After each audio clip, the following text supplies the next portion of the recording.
Hello, Yumlings. This is Ryan here. We're still on break from covering Babylon 5, but we're still going to give you some Patreon content. Yes, that's right, Patreon. If you have not come on over, you should, because we have so much on there. We've covered some of the new Star Treks. We've got many discussions about the X-Men and Star Trek movies, as well as what we're going to be giving you today, which is our thoughts on Red Dwarf, a series that is close to our hearts, and we thought, let's release this on the main feed. So, here we go. Enjoy. Hi, Rachel. Hi, Ryan. How are you?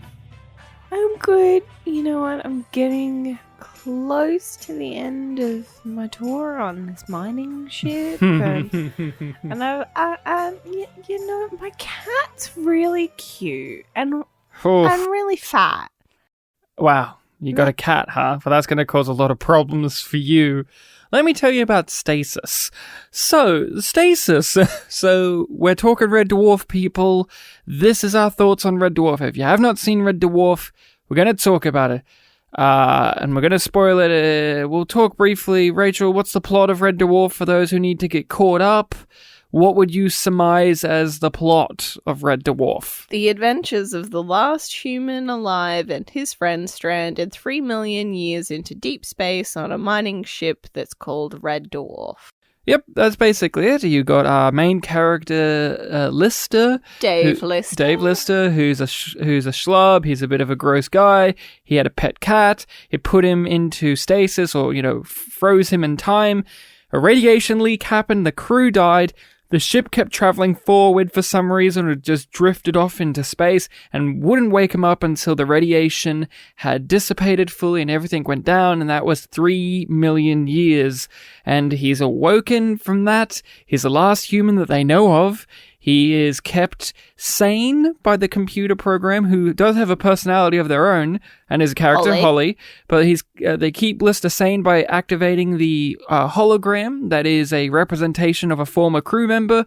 And of course, that crew member is his bunkmate, Arnold J. Rimmer, who's one of the most annoying people. Infuriating people. And of course, you gotta have him there to keep Lister sane, because if you're stuck all eternity in a room with your friends, that's hell.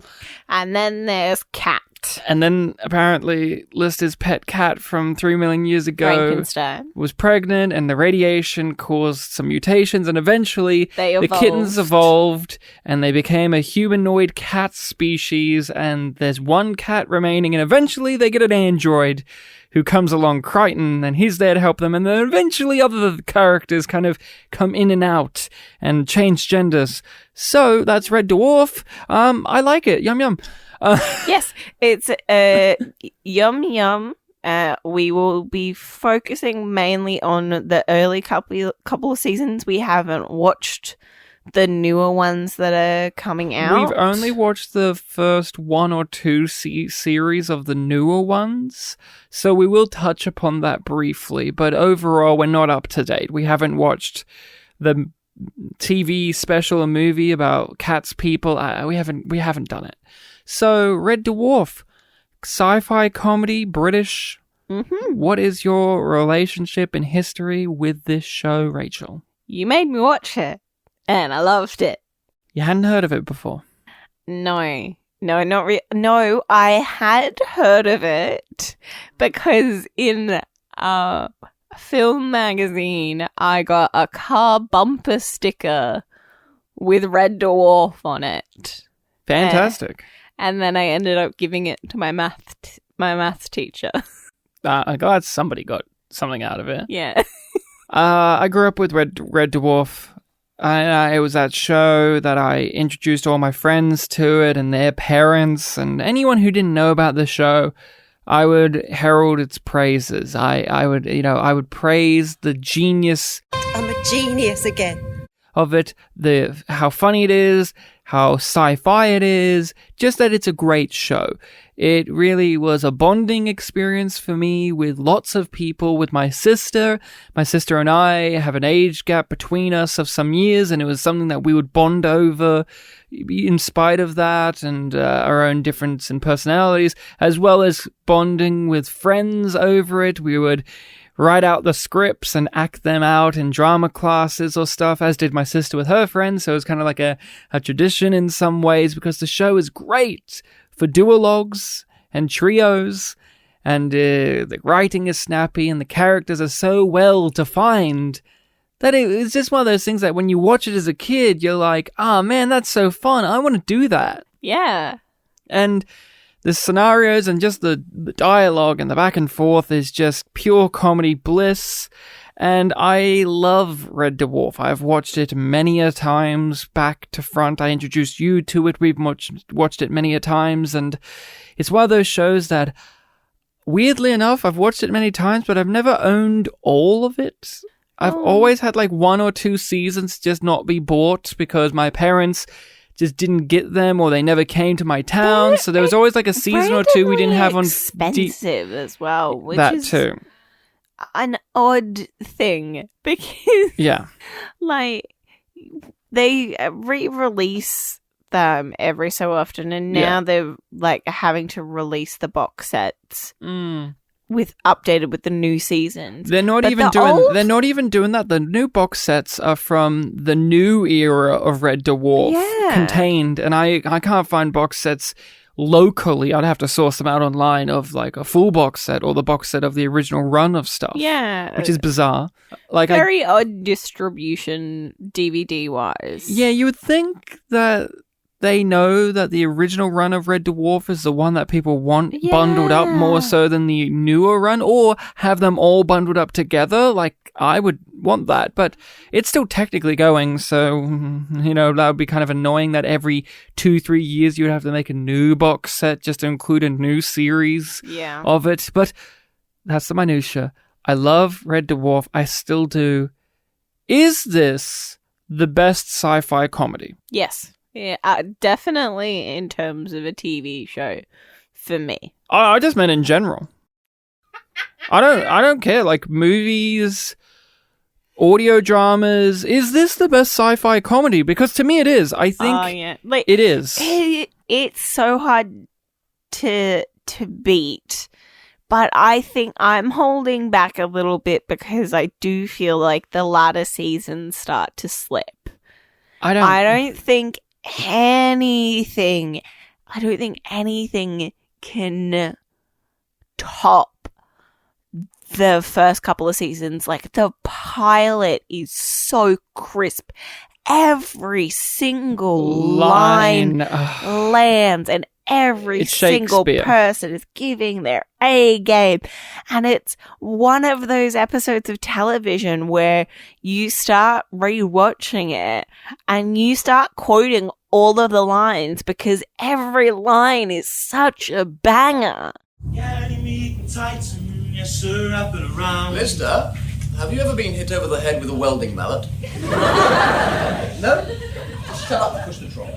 What I love about it as a sci-fi comedy, other than the sci-fi and the comedy, obviously we'll talk about that, but I really appreciate that it's one of the few I can think of that isn't falling into the trap so obviously of being a spoof or a satire of some already existing great sci-fi property. I love Galaxy Quest, but Galaxy Quest, a part of the joy of Galaxy Quest is that it's just Star Trek. It's taking the Mickey out of Star Trek so perfectly. And same with the Orville. The Orville's just, hey, you remember Star Trek, but now there's dick jokes in it. And whatever ones you want to have of the Star Wars, a lot of sci-fi comedies fall into, remember this big sci-fi property? We've recontextualized it in a jokey way. Red Dwarf doesn't feel like that. It feels wholly unique. I'm sure it's lending off of several things, but when I watch it, I don't go, oh, this is just the modern Hitchhiker's Guide,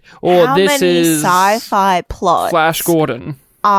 Feel so original to Red Dwarf, and we never see anything like them. And the execution of them, if they're still not original to us. And it just becomes a framework of references. Like, we forget. I think in one of these other episodes, we use the term future echoes. And that's it's just a reference to of Red Dwarf. We didn't even think to explain that. We don't need to, we know. Because it's pretty And self-explanatory. it's a great phrase. Right phrase. And that's also what I like about Futurama as well. Futurama also felt wholly unique as a sci-fi animated adult comedy show as well. Like we talked about that briefly as well. But with Red Dwarf, the pitch of it and the characters aren't ones that you would normally see in these sci-fi comedies straight off the bat. To the point in which now, when you make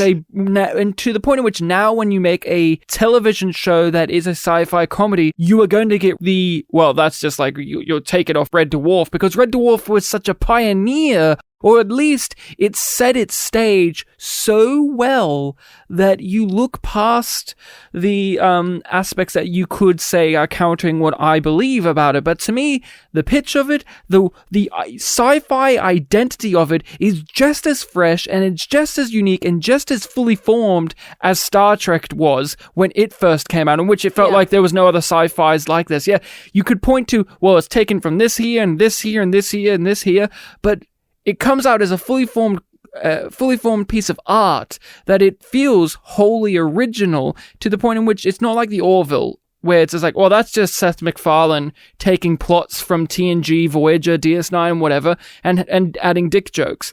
This feels supremely unique, and even with sci-fi comedies that have come after, I don't think any of them have even touched upon what Red Dwarf has. Like, there are shows that you could go, oh, that's kind of like Red Dwarf, but even then, Red Dwarf's characters, the look, the lore, the world, the future, and the absolute fucking existential dread that's underpinning the whole entire affair is unsurpassed. Okay, Ryan. Then, can you succinctly attempt to explain why the quality of Red Dwarf is so high and so unimpeachable for you? It is one of those few sci-fi comedies that actually cares about the sci-fi. It's not just got sci-fi aesthetic. It's not just a sitcom where they just happen to be in a spaceship. They actually explore science fiction and comedy together, not one or the other. Sure, you'll have episodes that are far more comedy-centric, and you'll have some that are far more sci-fi-centric, but that's what it does well for me. Even though it's got a small budget, it feels like it is as on top of its game sci-fi-wise as the big hitters. That's what I think works about it so well when you say a sci-fi comedy. Because when you think that, you go, oh, it's just a comedy, but they happen to be wearing wacky uniforms. Yeah.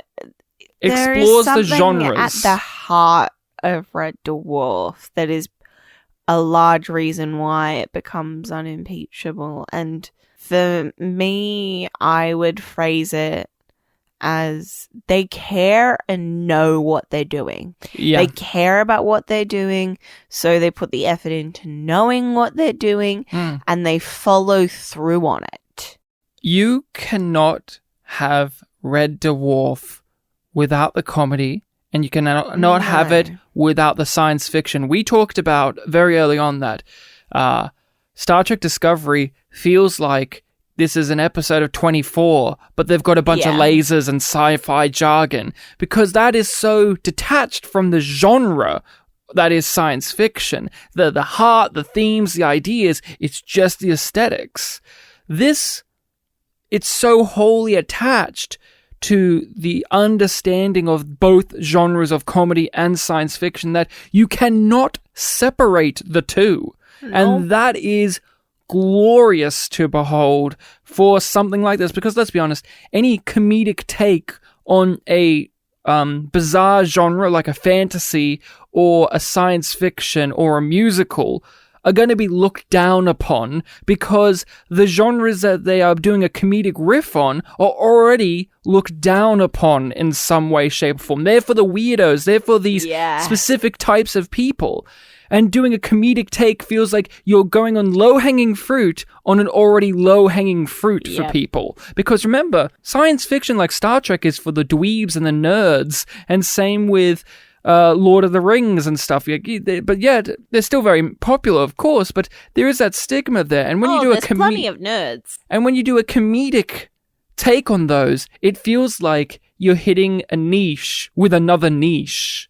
And that is troublesome sometimes. Mm-hmm. But Red Dwarf overcomes that because it's so quality at being both of the genres that it is appealing to most viewers. Yeah. Hence it's and iconic and a staple. Part of why Red Dwarf for us becomes more than the sum of its parts when it's at its best. Mm-hmm. Mm-hmm. It does so much with relatively little budget. A small cast. And little time. Yeah, these are short episodes. 25, 30 minutes. Everything is there for a specific purpose. And it has a reason and it has connection to the plot and to the characters. Now, the comedy of the show, we should talk about this. What would you describe the comedy of Red Dwarf being? What would you say its comedic identity is? I don't know. It's so British. So it's glum, self-deprecating, and resilient? Yeah, I would describe it as Shakespearean. It's very rhythmic. It's very lyrical. It's very much about the words being spoken and the way that they're delivered. It is classic joke structuring, but it's the dialogue. This isn't a physical comedy show. Like, you'll have some wacky physical things, but most of the time, it is you are enthralled by two people talking for 5 whole minutes. All and they're of not the being duologues that you could ever want. Is anything the matter? Anything the matter? They're dead. Who's dead? They are dead. They're all dead. My God. Well, I was only away 2 minutes. Exactly. And to me, when I think Red Dwarf, I think of the words that are spoken. There are so many lines of dialogue that are just blistering. And what you said, there's self-deprecating humor, self-aware humor. They're not afraid to play into the archetypes of the characters in their dialogue either. So Rimmer's going to be an extra stick in the mud. Kat's going to be extra selfish. Lister's going to be dumb. Holly's going to be insane. And, Crichton's going to be manic. They are not afraid to play into the stereotypes of their characters. But another thing that is so exciting is they're not afraid to go deep with those stereotypes and actually flesh them out into being 3-dimensional beings. And we'll talk about that a bit later on because that's an exciting aspect of the show. But the comedy, to me, it is the writing I do describe as Shakespearean in terms of it's so well thought out and there is a rhythm to it and there's a play with it. Yeah, and like I say, Shakespearean in terms of also it's very quotable. Very, very quotable. Most episodes, you can walk away with at least 5 quotes that will be stuck in your head. Whether it be a pithy line or a full-on interaction, there's just so many. Yeah. And that also comes down to the delivery of it all. But I wanted to ask what you thought its comedic identity was, because I have a longer attachment to it. You're a bit more new. And why does this type of comedic sensibility work so well for you? And if you could go into what kind of comedy sensibilities are you drawn to the most? I don't know. Like, what kind of stuff makes you laugh? What kind of comedy or stuff makes you laugh? And how does Red Dwarf overcome that or hit right in the ballpark of that? Oh, I wasn't prepared to be this self-reflexive and reflective. It's Red Dwarf, you gotta be. I think it is. Yeah, it is. I'll tell you one thing, I've been to a parallel universe, I've seen time running backwards, I've played pool with planets and I've given birth to twins, but never thought in my entire life I'd taste an edible pot noodle. I like that the comedy comes from the situation, but more so from the characters, because it matters that these characters are the ones that are in this situation. Yeah. And only they would say that joke in this moment. Yeah. It's unapologetic about its sensibilities. It can be both incredibly mean-spirited, nihilistic, and bleak, whilst also being light, goofy, fun, and hopeful. Yeah. It can manage to be all of those contradictory things. Gamut. And it runs the gamut, but like you just said, it can be all of those things at once as and well. stay consistent within itself. Yes, because it knows what it's doing and it cares about what it's doing. For a show that does not care about narrative continuity, it definitely does not care. a priority. It definitely does care about tonal continuity as it goes along. The show does get bleaker and darker perhaps as it goes along, but there was always those seeds throughout the entire show. That's also one of the things I like about it is it's very bleak, but like I said, it's very hopeful and optimistic, and you have that it's lads being lads type of thing, whilst also the sci-fi pinnings of the journey adds a new layer to that. It's just a bunch of guys being guys, because also it's a bunch of guys being guys in the cold vacuum of space where there's no other life around. There's no such thing as aliens. There are no actual humans that have met along the way. What is the purpose to life if you're the only thing in all of existence? How do you comprehend all of that? How do you survive? What do you do? And whilst also being a show in which they want to fuck Betty Boop. Not fuck Betty Boop, Wilma. They want to go with Wilma, but Betty Rubble, she's pretty good too. Yeah. I'll always be thinking of Wilma though. I also appreciate how universal the humor is, even though it's very wordy. I can't speak for people who don't know English comedy, but for ages, you can watch this as a child and you can watch this as an older person, and it hits on so many levels. That may be me because I grew up with this as a child, but what about you? What do you think of that idea, that sentiment there? Do you think it has that age range appeal? It is a comedy for all ages, without being broad to achieve that. Yeah. And it is not here's a joke for the kids, here's a joke for an adult. It's here's the one joke, and there are usually definitely one level for the joke. Yeah.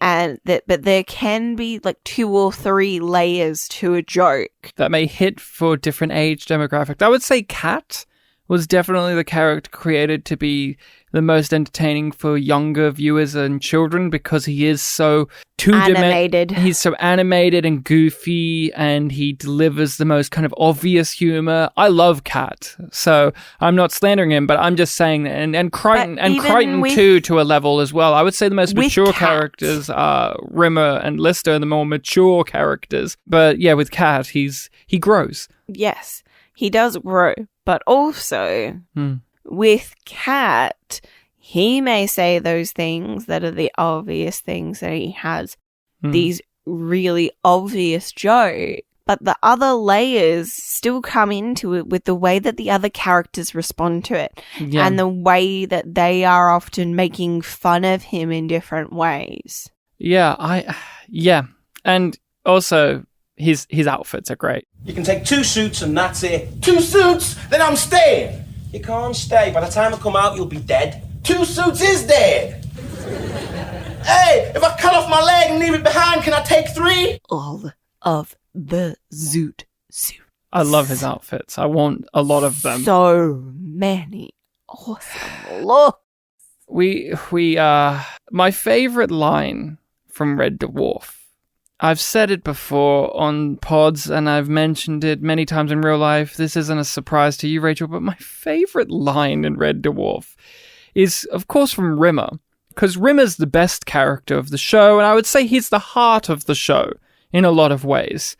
To me, my favorite line, because it says so much about his character, like how neurotic and how paranoid and how like anxious of a person he is when they're talking, him and Lister, about Kachansky, the woman that Lister wants to bring back and have as a hologram and love instead of Rimmer, because he can only have one. They can only power up one. And Rimmer talks about what he thought of Kachansky and how he thought she was a snooty cow and he didn't like her, and she always used to call me Rimmer.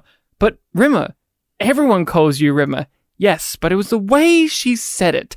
Rimmer. Rimmer. Rimmer to rhyme with scum.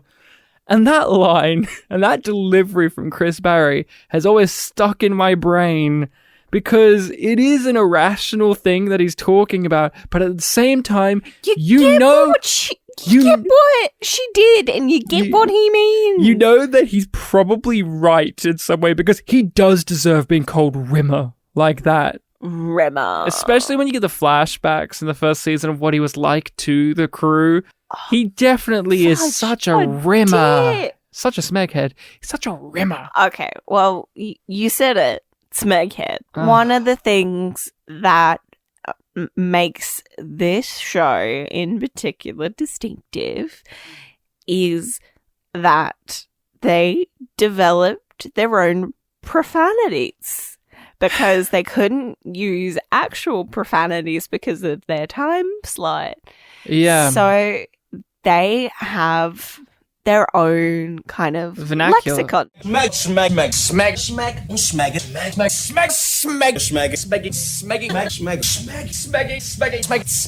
just adds to the authenticity of Red Dwarf, because it's not just builds out the world. It's not just the swears, but there are just other phrases that they use and sports that they have and shows and music, and just the world of Red Dwarf, for what is a comedy, what is a sitcom, feels unique and fully developed. As I said, it feels like a whole thing, and yet we're not given too many details. We're not given all the details of like what year was this and how old was this person. No, we don't need that. It's detached enough from our own reality while still having the connections that we can still relate to this world. It doesn't feel like, and again, I can't help myself, the Orville feels a little bit too modern Earth in its comedy sensibilities, where it feels like I don't believe people from the future would be joking around like this. This feels like Seth MacFarlane in 2017, and we've had that thought issue this was with funny. Discovery as well. But Red Dwarf's vernacular and lexicon and frames of reference of the world, while still having some that are very of our time, like the curries and so on and so forth, that we can still, and the lagers, and we can still relate to that, and him being a general slob, but then someone will turn around and call them a goit, and you're like, only Rimmer would call someone a goit. I don't see Lister walking around calling everyone a goit. No, it doesn't feel like our world. It feels like an evolution of our world, because it is set from our Earth in the distant future. Like, they lived in the future, and now they're even further into the future. So there's all of these things that are still there, and there are some things that you see where they came from. And unlike Star Trek Discovery, where there's these details that they rush through, or details that they omit, they will go into some details in Red Dwarf that you wouldn't expect them to go into, and actually hit upon them and do what Star Trek Discovery does, which is explore the emotions of these. So I'm talking about when they're in the future, 3 million years, and Rimmer's dead and everything, you'll have an episode that just stops in its tracks to be like, oh yeah, my dad's dead. Yeah. And it's like, I know that this happened, but I'm only just processing it now, and it actually is like an emotional episode and response. The way that they represent and deal with Rimmer's grief, and they acknowledge that it's not less valid because there's more distance between him and he himself is dead and what happened. And they do that, and then they go back to pointing out how it's ridiculous that he's doing it as well. I wanted him to be proud of me. Just once. And now... I'm so hungry, I just have to eat! Grim's dad's died. I prefer chicken. But that episode does know when to stop the jokes and let the atmosphere of the situation actually sink in for the audience and the characters. I love that. I also love the underlying world that there are, the underlying scary things of the world that Red Dwarf inhabits. You like touched on this before. that Earth was pretty evil. And Earth is pretty evil, but more so what I was going to try and link that up to is the fact that everything they encounter is a remnant of the human race. some horrifying remnant of the human race. Rarely are they positive things. No.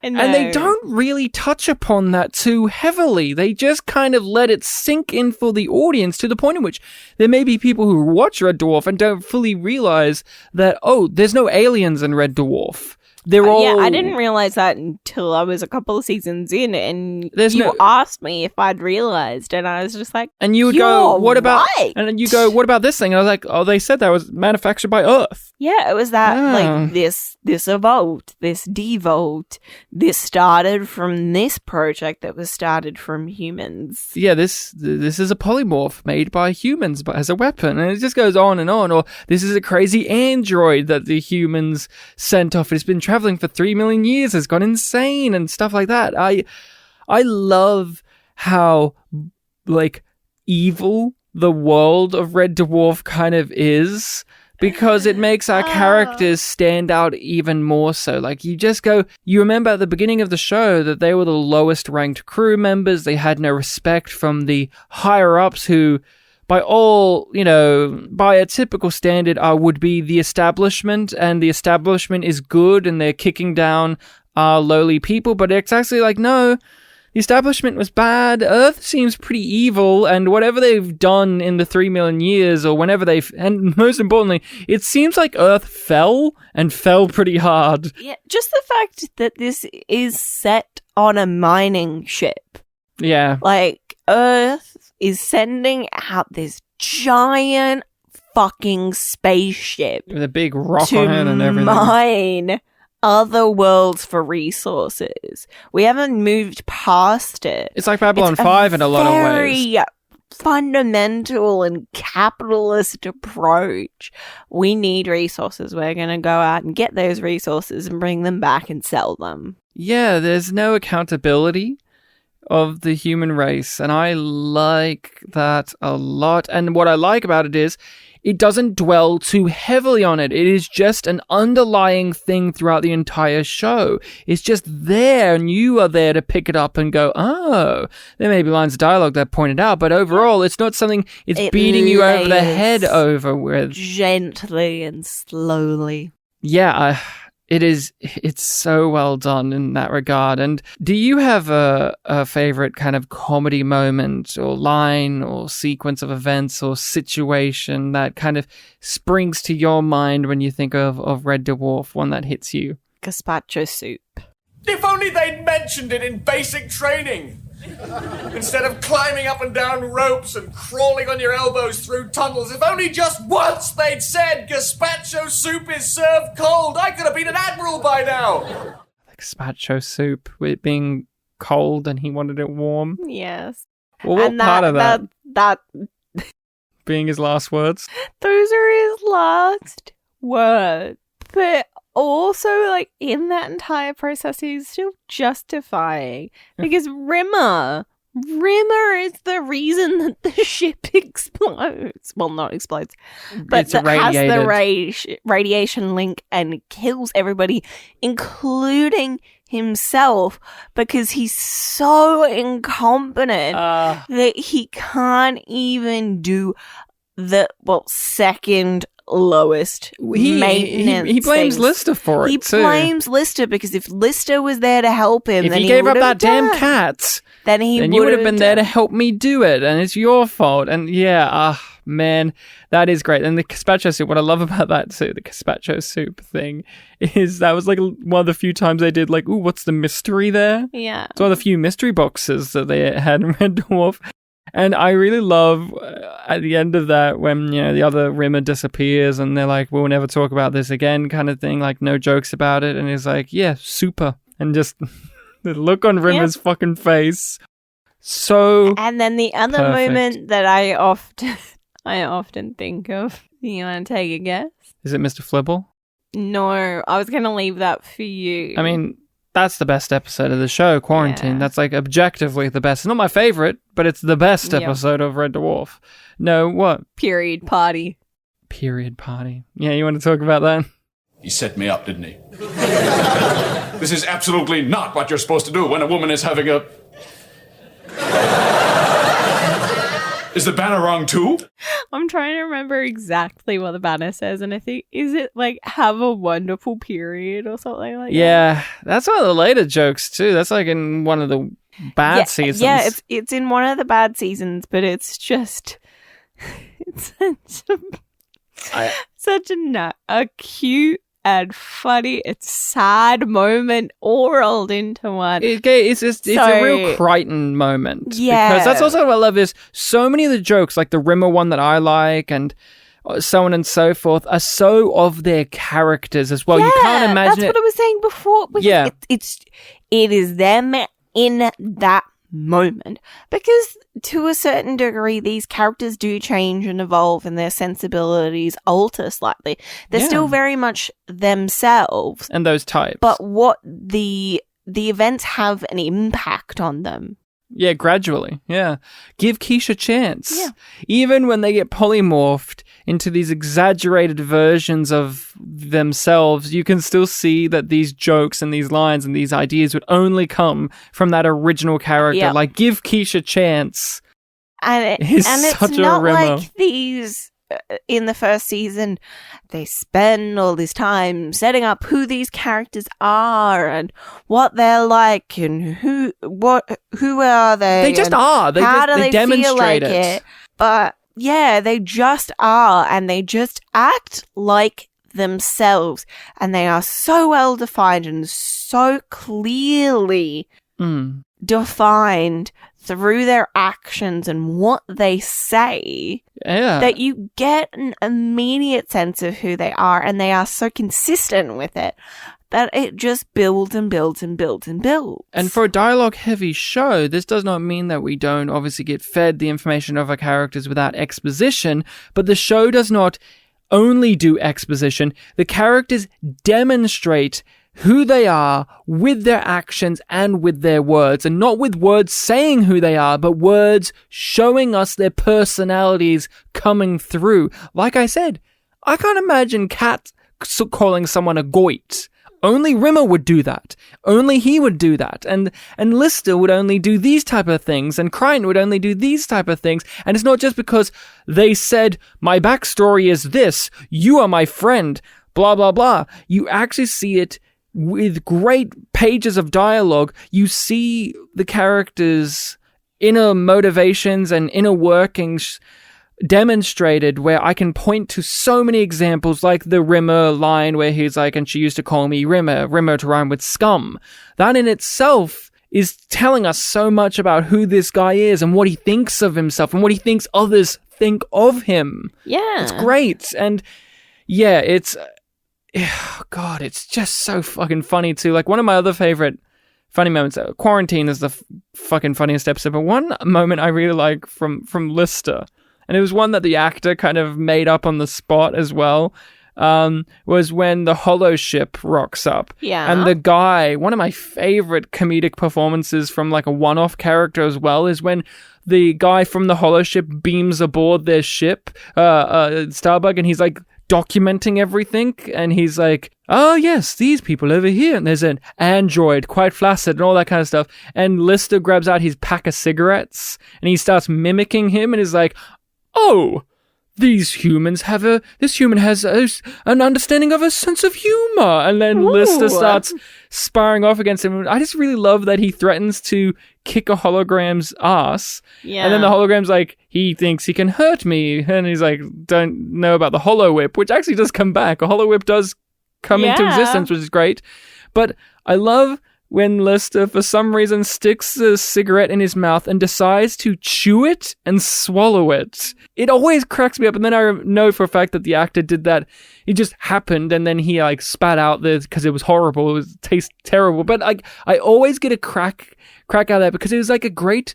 Weirdly enough, it's a great cap off to that already hilarious scene and interplay that, and it just shows you what an animal Lister is to someone like this guy from the Holo Ship. Wonderful stuff. So, Rachel, we got to talk about the sci-fi. What science fiction ideas stick with you in this show? Because we talk about how Star Trek Discovery, in spite of its writing, so many. We loved so many of the sci-fi notions that could have been mined out of that show. And people always go, they never have enough time. While Red Dwarf, they have 30 minutes. They usually only visit these sci-fi ideas once. Yes. And then they're moved on. Okay, we already mentioned Future Echoes. Yes. Which is an idea that I love so much.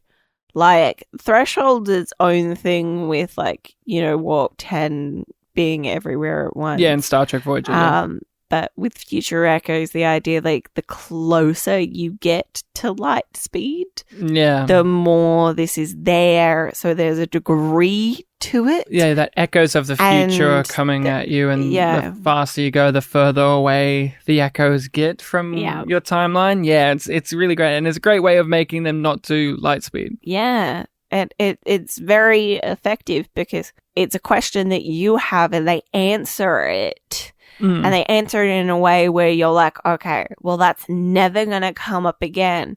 And I'm satisfied with that. Yeah. The other one I really like, oh my God, I can't remember the exact names, but the emotion that become Confidence and Paranoia. Confidence and Paranoia. Where Craig Ferguson, that's his name, right? He plays Confidence. I always forget the other actor's name, but I love the guy who plays Paranoia. That guy was a great little British character actor. He was always in a lot of British comedies around this era, and he was the perfect person. Is that a urine stain on the front of your trousers? I was actually thinking before we recorded this, no joke, I was earlier today editing some stuff for the podcast, and out loud I said to myself, and then I said to myself, I killed him. What you mean you killed him? Cha-cha-cha. Because that's a line. Yeah.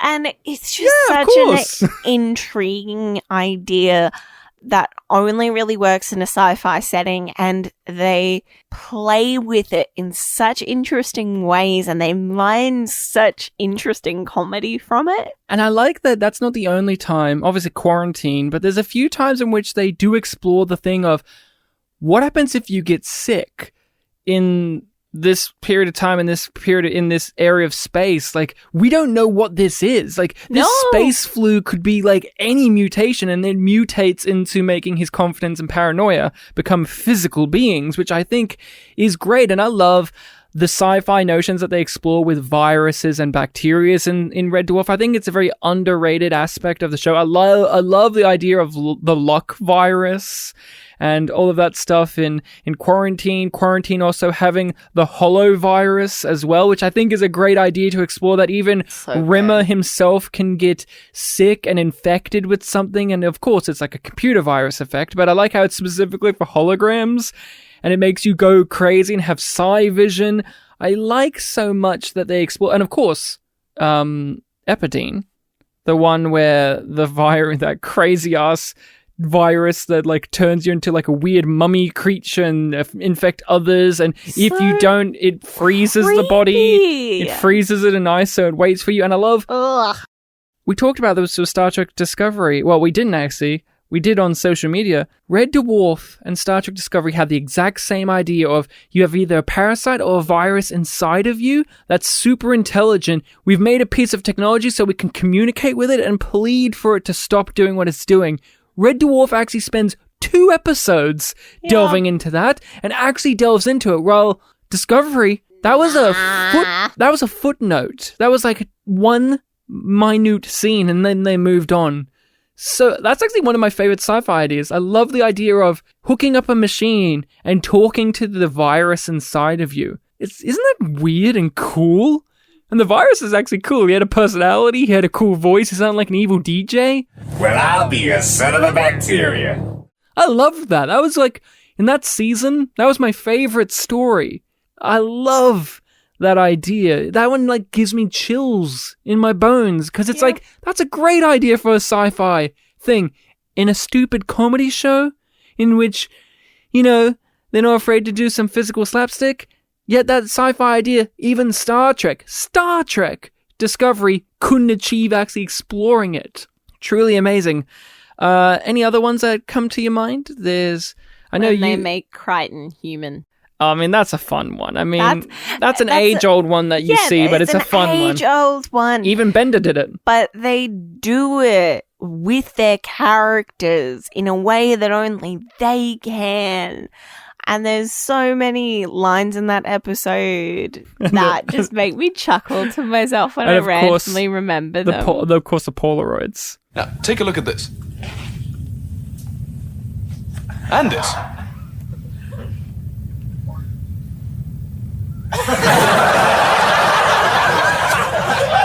Now, why do you suppose that happened? It's also really great with that, too, we've actually talked about this off pod a lot, but we've also talked about it sometimes on rewarding the audience with stuff. And I don't know why, but it feels like I'm getting a real treat as a viewer, seeing the actor of Crichton without the makeup on, and actually seeing that when he does not have the makeup on, he's still as expressive and he's really dedicated. You can see that.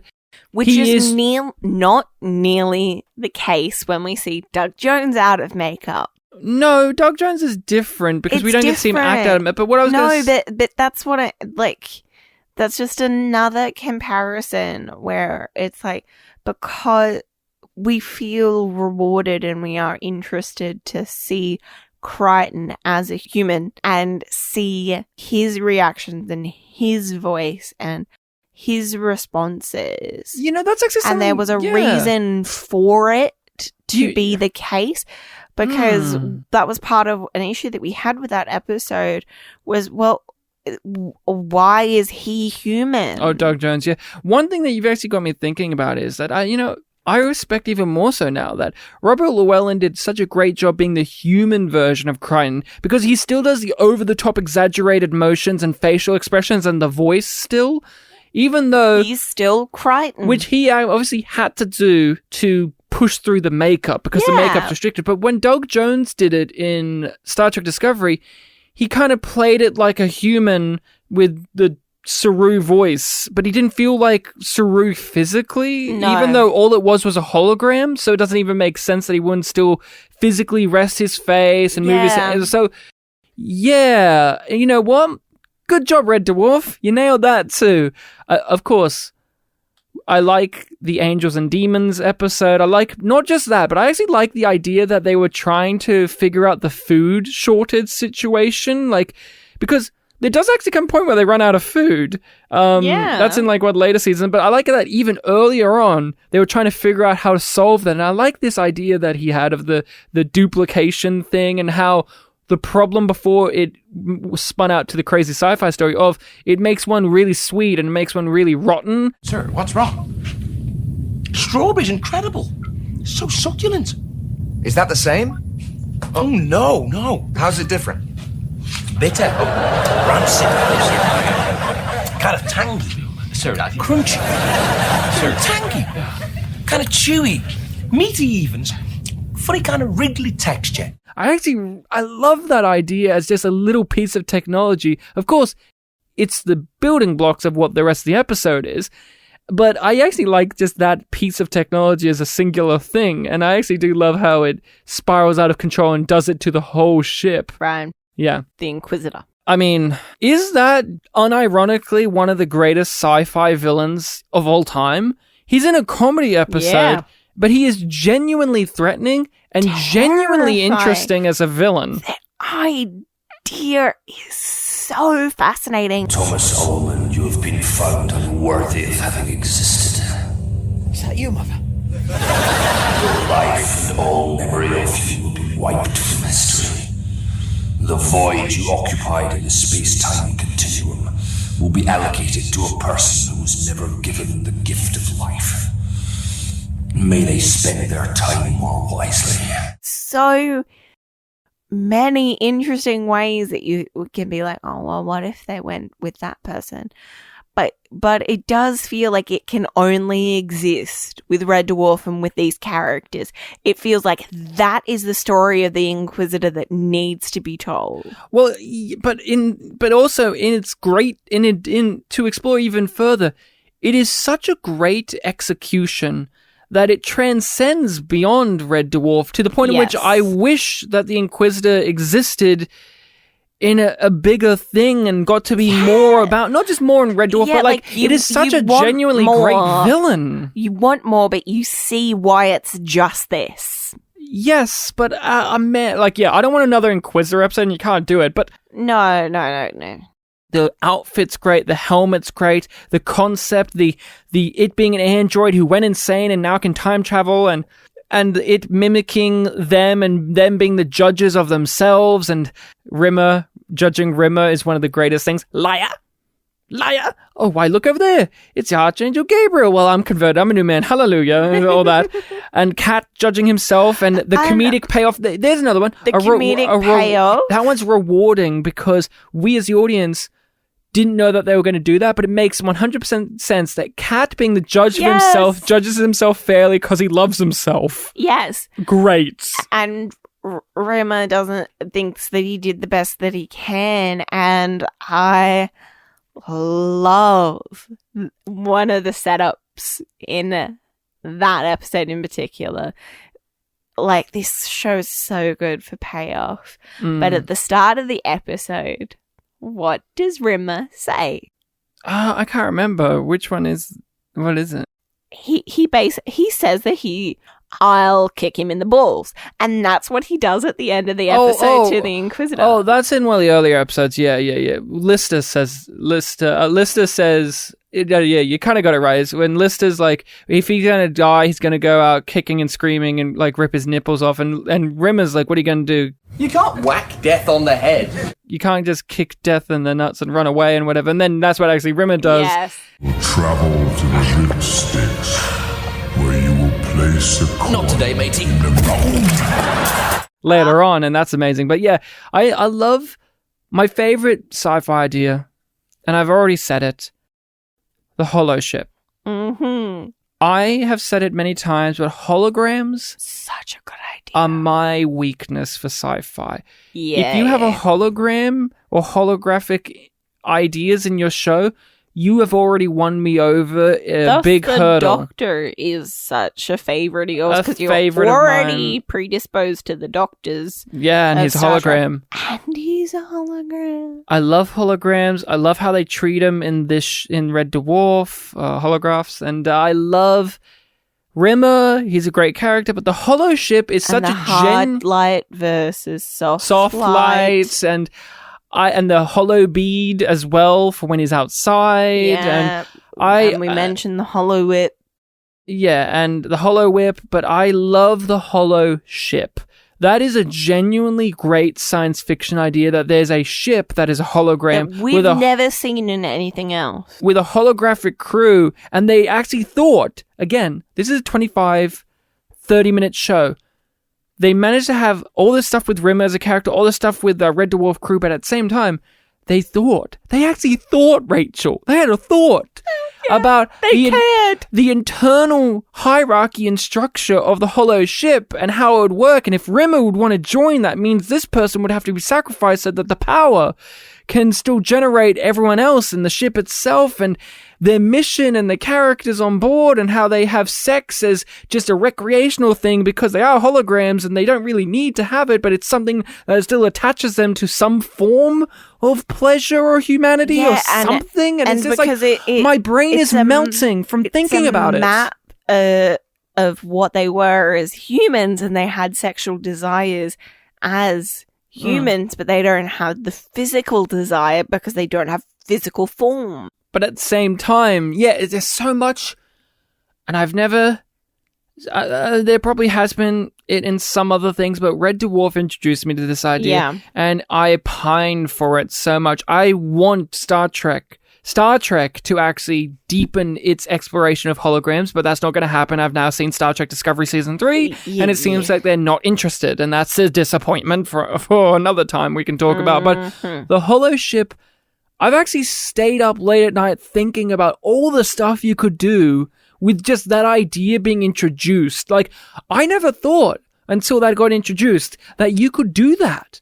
And then I said, why can't you? And it made me think of so many other things, like spoilers for season 3 of Discovery, but there was a moment in which a character came back with a deformed hand that got eaten up by parasitic ice. And I said to myself, why has he kept his deformed hand? Why doesn't he have a robot hand? And then I said, why doesn't he have a holographic hand?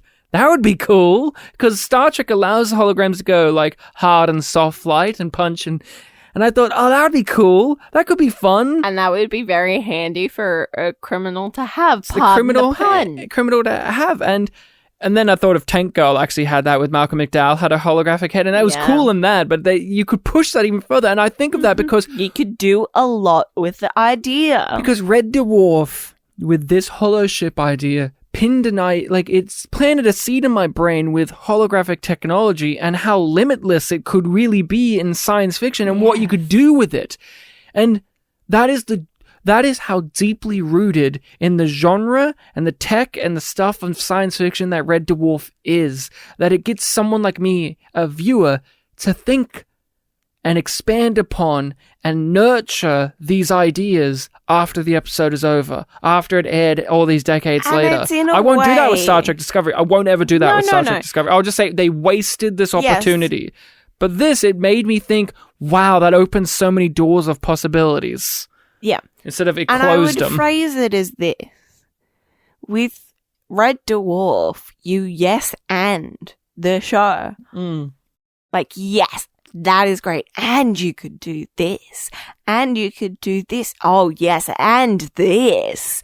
It's not, well, I could fix it. Oh, that should really be that. It's like, yes, that should exist in that way. In that thing. But you could also do this. You could also do this. You could also do this. Legion is one that is genuinely respected by most people of the sci-fi community. I'm pretty sure it won some pretty prestigious sci-fi awards for what a great idea and great execution that story was, in what I think is one of the last great seasons of Red Dwarf as well. I mean, we talk so heavily about the comedy and the sci-fi because that is what it's about, but there's also, of course, the characters. But before we get there, I just want to say, to go further into the sci-fi thing, we're talking about aesthetics, we're talking about these things and ideas, but it also visits lots of sci-fi themes. What is it to be human?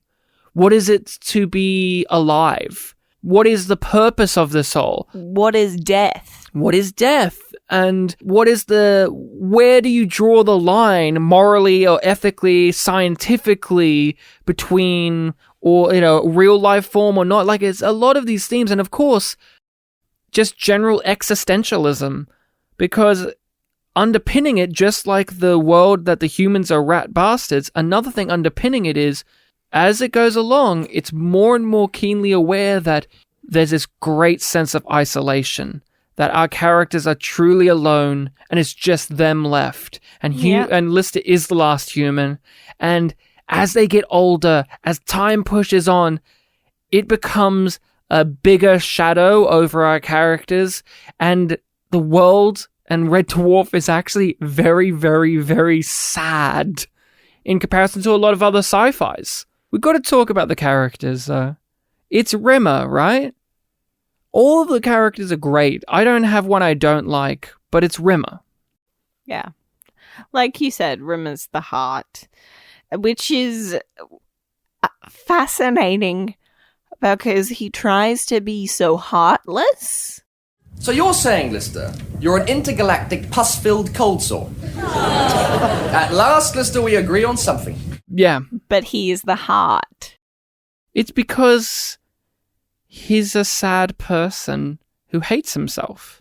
So very deeply, and no matter who you are, there's something about Rimmer's self-hatred that you can identify with.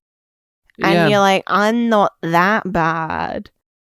Well, I hope that everybody can say that. they spend the time giving layers to Rimmer, as they do with all the characters, but Rimmer is in the one in particular because also he is the most abrasive character. He is the antagonist of the show in a lot of ways. He is the one who, for an audience member, you would easily despise if put in other person's hands. If it wasn't for Chris Barry's performance, and if it wasn't for the writing being so keenly aware that he is a smeghead, but without also being so deeply, too deep and thinking he's only a smeghead. They know he's a smeghead, but there's something more to him than just that. There's a sadness there, but also, he is a good person. He is good. He is a good person, because he wants to try to be the best he can, but he's dealt with shitty hands. But at the same time, the human condition, as you know, as I know, you can only use that excuse so many times. It only gets you so far, and it does not manage to bridge the gap between where he started and where he is. And he does develop and does get better, but he's still true to being the wormy little rat bastard he is. He's a smeghead, but at the same time, he's our smeghead. Rimmer, you are a smeghead. Hey, Rimmer, you are a smeghead. This show lives and dies on the characters. All this other stuff, it's the characters.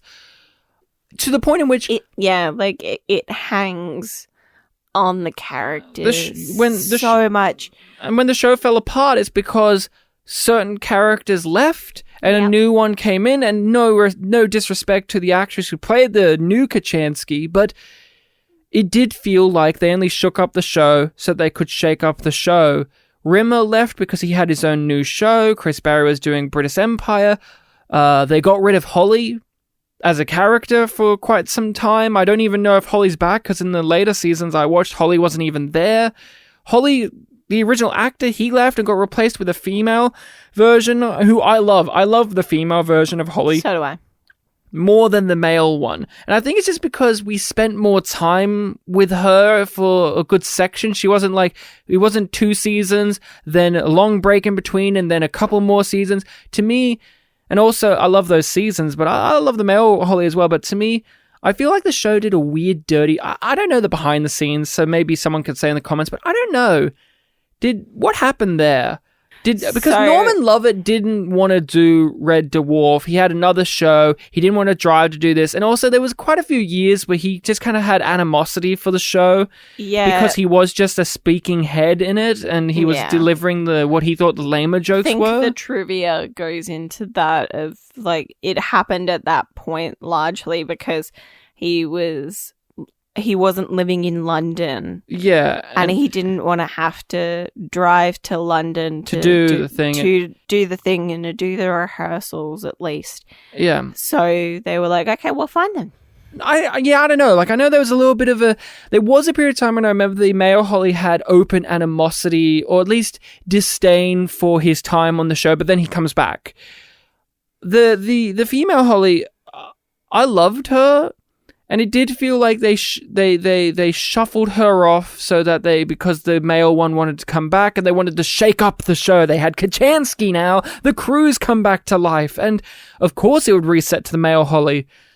And I don't know if she's ever come back after season 5. And I don't think so.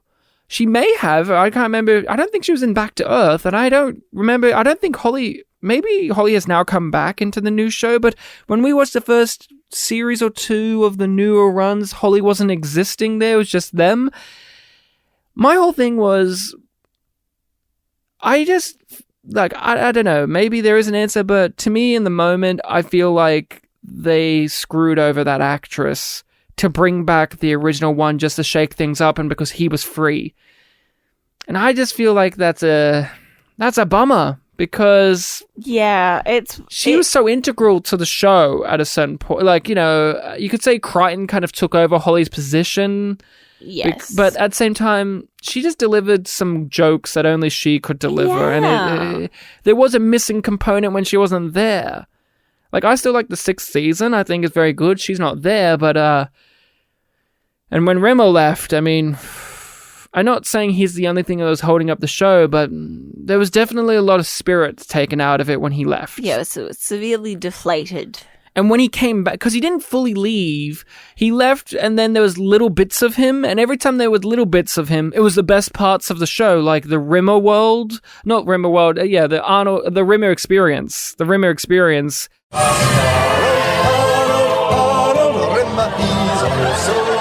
Fantastic swimmer, and if you play your cards right, then he just might come around for dinner.